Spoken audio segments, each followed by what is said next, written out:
desisyon ng Korte Suprema. Hindi namin inasahan yon. At ang maganda siguro ng tanong sa kung sino man naglalabas niyan, paano nila nalaman sino nagsabi sa kanila at bakit tila sila lamang ang nakakaalam ng resulta? Sa pagkakaalam ko, wala pang desisyon ng Korte Suprema.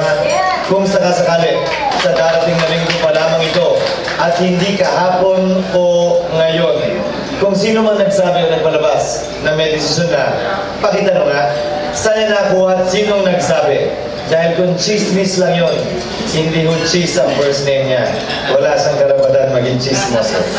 Tingin ko higit sa mind conditioning, malamang galing yan siyempre sa mga katunggali ni Senator Grace.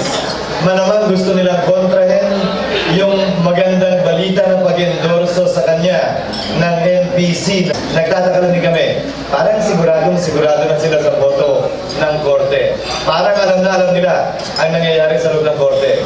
Sino ba siya at sino ba ang kausap nila sa loob para maging ganyan sila kakampante sa sinasabi nilang magiging resulta raw ng Korte Suprema. Mas maayos na sa akin na matapos na rin ito kung ano man yung kahihinatnan. Kami naman ay kumpiyansa.